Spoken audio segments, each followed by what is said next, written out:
오늘 우리에게 주시는 하나님의 말씀은 예레미야 26장 16절에서 24절의 말씀입니다. 하나님의 말씀을 받들어 읽겠습니다. 고관들과 모든 백성이 제사장들과 선지자들에게 이르되 이 사람이 우리 하나님 여호와의 이름으로 우리에게 말하였으니 죽일 만한 이유가 없느니라. 그러자 그 지방의 장로 중 몇 사람이 일어나 백성의 온 회중에게 말하여 이르기를 유다의 왕 히스기야 시대에 모레셋 사람 미가가 유다의 모든 백성에게 예언하여 이르되 만군의 여호와께서 이와 같이 말씀하셨느니라. 시온은 밭같이 경작지가 될 것이며 예루살렘은 돌무더기가 되며 이 성전의 산은 산당의 숲과 같이 되리라 하였으나 유다의 왕 히스기야와 모든 유다가 그를 죽였느냐? 히스기야가 여호와를 두려워하여 여호와께 간구하며 여호와께서 그들에게 선언한 재앙에 대하여 뜻을 돌이키지 아니하셨느냐? 우리가 이같이 하면 우리의 생명을 스스로 심히 해롭게 하는 것이 아니냐?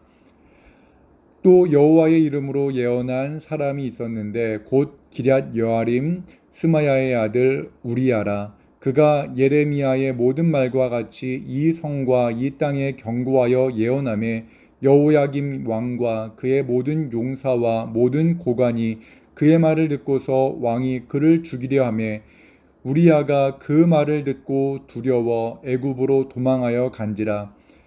여호야김 왕이 사람을 애굽으로 보내되 곧 악볼의 아들 엘라단과 몇 사람을 함께 애굽으로 보냈더니 그들이 우리야를 애굽에서 연행하여 여호야김 왕에게로 그를 데려오매 왕이 칼로 그를 죽이고 그의 시체를 평민의 묘지에 던지게 하니라. 사반의 아들 아히감의 손이 예레미야를 도와주어 그를 백성의 손에 내어주지 아니하여 죽이지 못하게 하니라. 아멘. 오늘 본문의 말씀으로 하나님이 불공평하다고 느껴지는 순간이라는 제목으로 말씀을 나누겠습니다. 마태복음 20장의 포도원 품꾼 이야기에는 이른 아침에 포도원 주인과 일당을 정하고 일하는 사람들이 있습니다. 만약 우리가 이른 아침부터 일을 시작한 농부라면 어떤 마음의 변화를 경험하게 될까요? 우리는 이른 아침부터 뜨거운 태양빛 아래에서 일을 했습니다. 그런데 포도원 주인이 점심 식사 후에 몇 명의 일꾼을 데려와 우리와 함께 일을 시킵니다. 해가 서쪽으로 기울어가는 것을 보며 이제 일이 끝나간다고 생각하고 있을 때 또 포도원 주인이 또 다른 사람들을 데리고 와서 일을 시킵니다. 우리는 생각할 겁니다. 늦게 온 사람들은 우리 일당의 절반 또는 3분의 1만을 받을 거라고 생각했습니다. 그런데 일을 다 마치고 난 주인은 우리에게 주기로 한 일당을 그들에게 똑같이 나누어 주었습니다. 우리의 생각은 바뀌었습니다. 이른 아침부터 일한 우리는 우리가 약속받은 돈보다 더 많이, 그러니까 2배 또는 3배의 임금을 받을 것이다 라고 생각했습니다. 그런데 주인은 우리에게 그들과 똑같은 돈을 줍니다. 그 순간 우리의 마음의 기쁨은 사라지고 불평과 원망이 시작됩니다. 이 상황을 우리가 직면한다면 우리 마음에서 일어난 변화를 우리는 분명하게 경험합니다. 사실 포도원 주인은 일을 시작하기 전 한 데나리온을 주기로 약속했습니다. 그런데 상황 속에서, 그러니까 내 곁에서 일을 하는 사람들과 내가 한 일을 비교하며 일을 더 많이 한 사람이 더 좋은 대우를 받아야 한다고 우리는 생각했습니다. 공평한 주인이라면 더 많이 고생한 사람들에게 그들이 받아야 할 합당한 대우를 해 주어야 한다고 생각했습니다. 포도원 주인은 공평하게 약속한 돈을 주었지만 우리는 주인을 향해 불공평하다고 원망하는 마음을 품었습니다. 이런 일들을 우리는 일상생활 속에서 많이 경험했습니다. 그런데 세상보다 오히려 신앙생활을 하면서 더 많이 경험하는 것처럼 느껴질 때가 있습니다. 함께 예배했고 함께 기도했는데 나는 여전히 삶이 어렵습니다. 다른 형제와 자매들의 인생은 점점 더 좋아지는 것 같은데 나는 여전히 어렵게 살고 있습니다.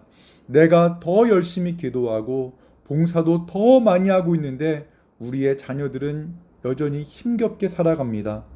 바로 그러한 순간을 맞이하면 우리는 하나님이 불공평하신 것처럼 느껴집니다. 성경은 불공평한 일들을 그대로 기록한 책입니다. 오늘 본문에도 그러한 사건이 나옵니다. 하나님께 택함을 받은 선지자들이 타락한 하나님께 범죄한 유다를 향하여 하나님의 말씀을 선포했습니다. 그런데 경고의 말을 전했다는 이유로 어떤 선지자는 살고 어떤 선지자는 허망하게 죽음을 맞이합니다. 예레미야는 하나님의 말씀을 백성에게 전했습니다. 그러자 제사장들과 선지자들과 백성들이 그를 죽이려 했습니다. 하지만 예레미야는 자신을 변호하며 무죄한 자신을 죽여 죄를 짓지 말라고 백성들에게 말합니다. 그런데 예레미야의 말에서 진정성을 느낀 고관들과 백성들은 예레미야가 하나님의 이름으로 말씀을 전한 것이기에 죽을 만한 이유가 없다라는 결론을 내렸습니다. 또한 지방의 장로 몇 사람들이 일어나 백성들에게 히스기야 왕 시대에 모레셋 사람 선지자 미가가 예루살렘이 철저하게 파괴될 것을 예언했는데 그 예언의 말씀을 듣고 히스기야 왕과 백성들이 여호와를 두려워하여 회개하였다는 것을 이야기합니다. 이로써 예레미야를 죽이려는 사람들의 분노가 누그러듭니다. 또한 예레미야를 도와주는 손길도 나타났다고 성경은 말합니다. 사반의 아들 아히감이 예레미야를 도와 예레미야는 죽지 않았다고 성경은 말합니다. 하나님은 예레미야를 살리기 위해 사람들의 마음을 변화시키고 그를 지키시는 분처럼 분명히 기록하고 있습니다. 그런데 예레미야와 같은 시대, 그러니까 여호야김이 통치하던 시기에 스마야의 아들 우리야도 예레미야가 했던 경고의 메시지를 전했다고 성경은 말합니다. 그런데 그는 왕의 살해 위협을 받고 그는 왕을 피하여 애굽으로 도망쳤습니다. 여호야김 왕은 사람을 보내서 그를 애굽에서 체포해 옵니다. 그리고 왕은 그를 죽입니다. 하나님은 우리야를 살리기 위해 어떤 조치도 취하지 않으시는 분처럼 보입니다. 성경은 이것을 가감없이 우리에게 말씀합니다. 하나님은 예레미야만 사랑하시고 우리야는 미워하는 분처럼 느껴지기도 합니다. 하나님은 불공평해 보입니다. 사도행전에서도 헤롯 왕에게 교회의 지도자들 몇이 체포되었습니다. 그들 중 야고보 사도는 허무하게 헤롯에 의해 사형당합니다. 그러나 베드로는 감옥에서 천사의 인도함을 받아 탈출하여 사형을 면합니다. 성경은 왜 어떤 이는 살고 어떤 이는 죽었는지에 대해서 설명해 주지 않습니다. 단지 그들이 억울하게 허무하게 죽었다는 사실에 대해서 짧게 기록할 뿐입니다. 그들의 가족이 느낀 슬픔에 대해서도 그들이 어떻게 죽어야 했는지에 대해서도 설명하지 않습니다.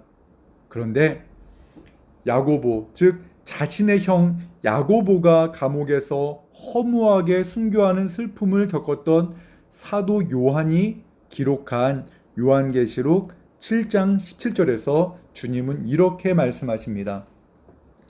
이는 보좌 가운데 계신 어린 양이 그들의 목자가 되사 생명수 샘으로 인도하시고 하나님께서 그들의 눈에서 모든 눈물을 씻어 주실 것입니다. 성경을 읽다 보면 우리가 이해할 수도 없고 또한 우리가 이해하고 싶지도 않은 고난과 고통을 기록한 말씀들이 많습니다. 그런데 주님께서는 제자들에게 이렇게 말씀하셨습니다. 세상에서는 너희가 환난을 당하나 담대하라. 내가 세상을 이기었노라. 주님은 고난이 없다고 말씀하지 않으셨습니다. 환난을 당할 것이라 말씀하셨습니다. 예수님 자신도 십자가에 달려 죽으셨습니다. 인간이 당할 수 있는 가장 극심한 고난 가운데 죽으셨습니다. 그러나 예수님은 그 십자가의 죽음 이후에 영원한 생명이 우리에게 있음을 알려주시기 위해 다시 살아나셨습니다. 죽음을 이기셨습니다.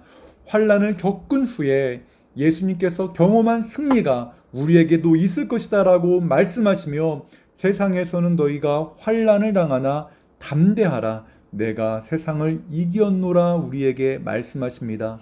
그리고 그 주님께서는 우리의 모든 눈물이 하나님의 그 의로운 손으로 하나님께서 우리의 모든 눈물, 그들이 흘렸던 모든 눈물을 씻어 주실 것이다 라고 말씀하십니다. 말씀을 정리하겠습니다. 어떤 목사님께서 자신의 페이스북에 다음의 문장을 완성해 보세요 라며 글을 올리셨다고 합니다. 그 글은 이때, 그러니까 밑줄을 긋고 이때 나는 예수님의 실제를 만났습니다 라는 그 이때라는 그 괄호 부분을 완성시키라는 글이었습니다. 몇 시간 만에 수백 개의 댓글이 달렸다고 합니다. 그 댓글의 대부분은 자신의 무기력과 절망 속에서 예수님의 실제를 만났다라는 고백이었다고 합니다. 그 글들을 조금 더 구체적으로 말하면 그 댓글은 다음과 같습니다. 말기암으로 몇 개월밖에 살지 못한다는 청천벽력 같은 통보를 받았을 때 나는 예수님의 실제를 만났습니다. 30년 동안 청춘을 바쳐 일했던 직장에서 아무 대책도 없이 쫓겨났을 때 나는 예수님의 실제를 만났습니다. 남편이 자동차 사고로 세상을 떠났을 때 나는 예수님의 실제를 만났습니다. 초음파 검사로 태아의 심장 박동이 멈춘 것을 확인했을 때 나는 예수님의 실제를 만났습니다. 라고 이렇게 기록했다고 합니다. 그렇습니다.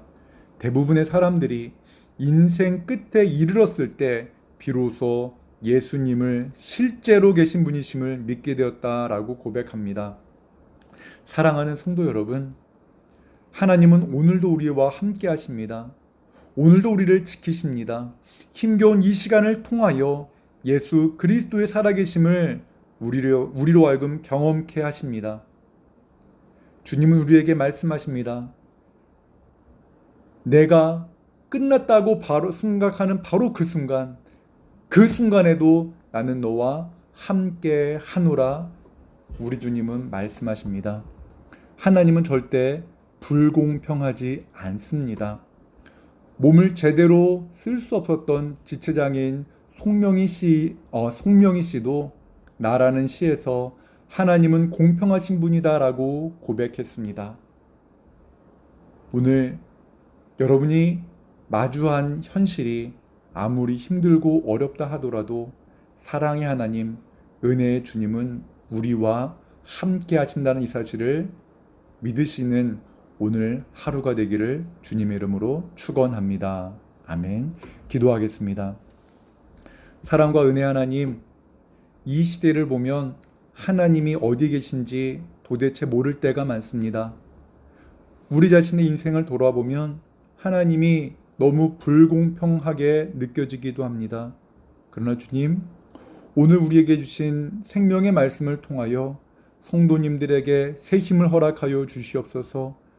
그 흐르는 눈물을 닦아주시고 우리와 함께 하시는 예수 그리스도의 은혜의 손길을 경험하게 하옵소서. 오늘도 말할 수 없는 탄식으로 우리를 위하여 친히 간구하시는 성령님의 위로가 모든 성도님들과 함께 하여 주시기를 간절히 기도합니다. 주님, 이 나라와 이 민족, 더 나아가 한국교회와 세계 열방을 지켜 보호하여 주시옵소서. 예수 그리스도 이름으로 기도하옵나이다. 아멘.